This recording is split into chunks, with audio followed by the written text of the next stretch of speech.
You've said it 5 times. Put your shoes on. Put your shoes on. Put your shoes on. Your voice gets louder, your jaw tightens. Your child, still sitting there, lost in their own world, and you think, why don't they listen to me? Here's what most parents don't realize. It's not that your child won't listen, it's that you're speaking a language their brain can't process. And once you understand the one thing you're doing wrong, everything changes. Before we go further, I need to say this. You are not failing. Your child is not broken. You are not too soft. You haven't lost control. The way we were taught to get kids to listen, repeating ourselves over and over, raising our voice, explaining endlessly, actually trains their brain to tune us out. It's not your fault. Nobody taught us this. But there's a different way, a way rooted in how children's brains actually work. And it doesn't require yelling, or begging, or threatening. Just one simple shift. So take a breath. You're about to discover the real reason your words have been disappearing into thin air, and exactly how to make them land. It's Tuesday morning. You're trying to get out the door. You say, time to brush your teeth. No response. You say it again. Did you hear me? Go brush your teeth. Still nothing. Your voice rises. I'm not going to say it again. Teeth. Now. They keep playing with their toys. Finally, you snap. This is the last time I'm telling you. Only then do they move. But you're exhausted, frustrated, wondering why every single morning has to be a battle. And the question burns in your mind. Why do I have to say everything 5 times before they listen? Here's the truth you don't want to hear. You trained them to wait until the 5th time. Every time you repeat yourself, you teach your child a pattern. Their brain learns. Mom says something. I can keep playing. Mom says it again. Still safe to ignore. Mom's voice gets louder. Getting close, but not yet. Mom yells, now I have to listen. It's not conscious. They're not sitting there thinking, I'll wait until she yells. But their brain has learned the sequence, and now it waits. Not out of defiance, out of training. We think we're being patient by repeating. We think we're giving them a chance. But we're actually teaching them that our first words don't matter. It's called learned ignoring. And every time we repeat ourselves, we reinforce it. Let me explain the neuroscience behind this. When you repeat yourself, your child's prefrontal cortex, the part responsible for decision-making and impulse control, recognizes a pattern. It learns, I don't need to respond yet. There's no consequence to waiting. More words are coming. The brain is incredibly efficient. It filters out repeated information as non-urgent background noise. Like when you first move into a house near train tracks. The first night, you hear every train. By the 3rd night, your brain tunes it out. That's what happens with your words. The more you repeat, the more your child's brain learns to filter you out. But here's what happens when you say something once and then follow through with action. The prefrontal cortex recalibrates. It learns. Oh. When mom says something, action follows immediately. I need to respond to her words, not wait for volume. This isn't about being harsh. It's not about punishment. It's about consistency. The brain trusts patterns. If the pattern is words, even more words, action, the brain waits for action. But if the pattern is words, immediate, calm action, the brain learns to respond to words. Researchers in Copenhagen studied 2 groups of families. Group A, parents repeated instructions an average of 4.7 times before taking action. Group B, parents gave one clear instruction, waited 10 seconds, then calmly followed through.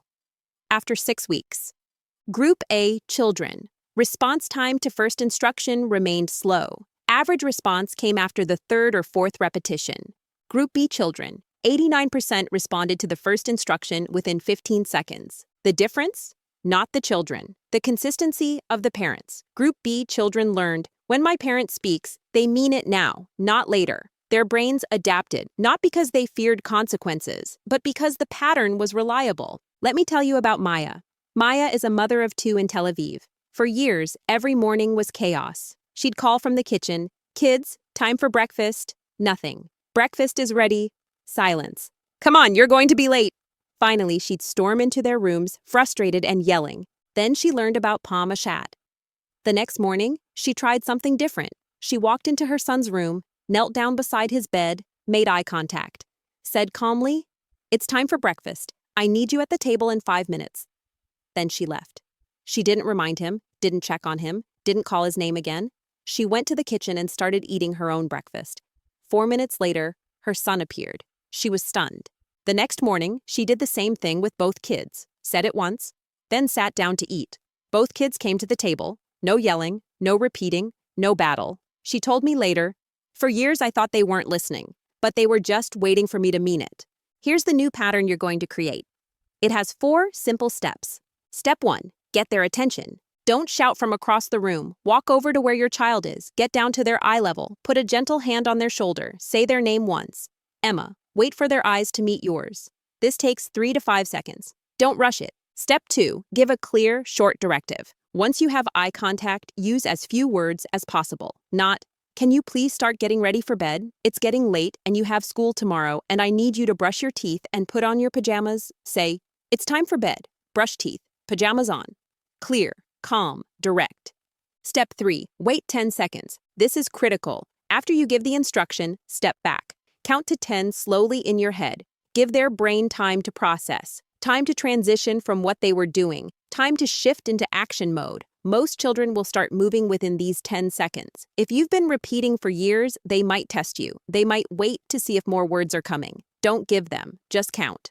Step 4, if they don't move, you do. If 10 seconds pass and they haven't moved, don't repeat yourself.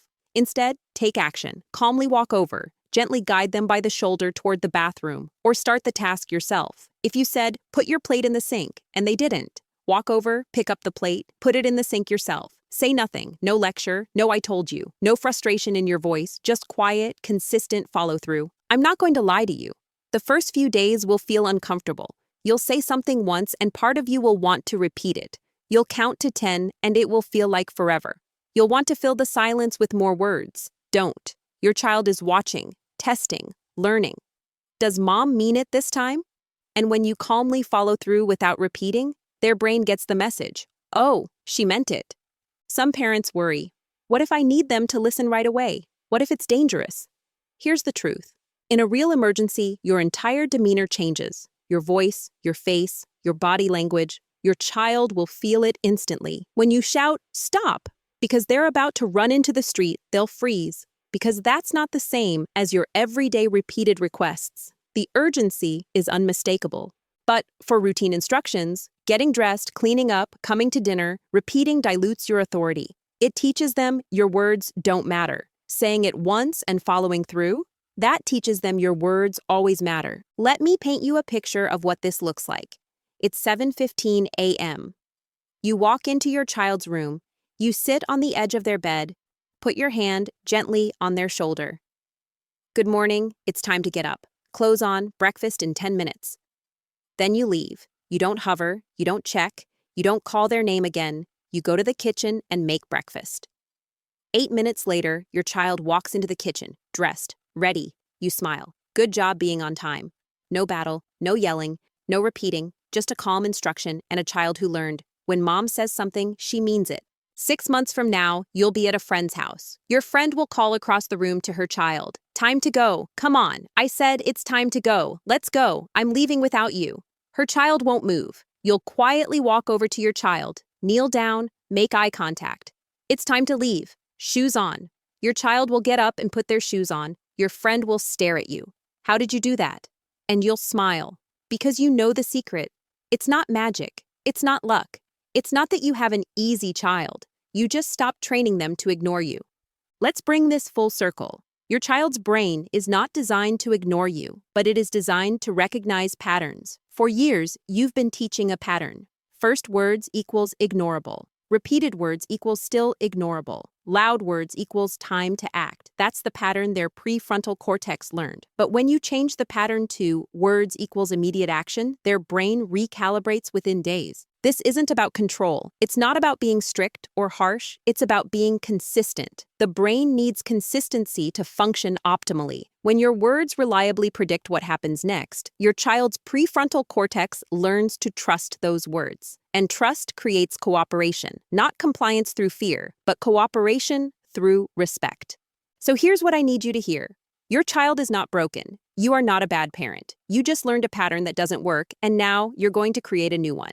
Starting today, commit to this. Say it once, then act. No repeating, no counting, no negotiating, just calm, consistent follow-through. It will feel strange at first. You'll want to fill the silence with more words. Don't. Let your actions speak, and watch what happens. By day 3, you'll notice a shift. By week 2, your mornings will transform. By month 2, you won't even remember what the chaos felt like. And one day you'll say something once, just once, and your child will simply do it. No argument, no resistance, just action. And in that moment, you'll realize they were always capable of listening. You just needed to stop teaching them to wait. You've got this. You don't need to yell louder. You just need to mean it the first time. And when your child responds to your first words, when the repeating stops and the peace begins, come back and tell me. I'll be here. Now go speak once and mean it. And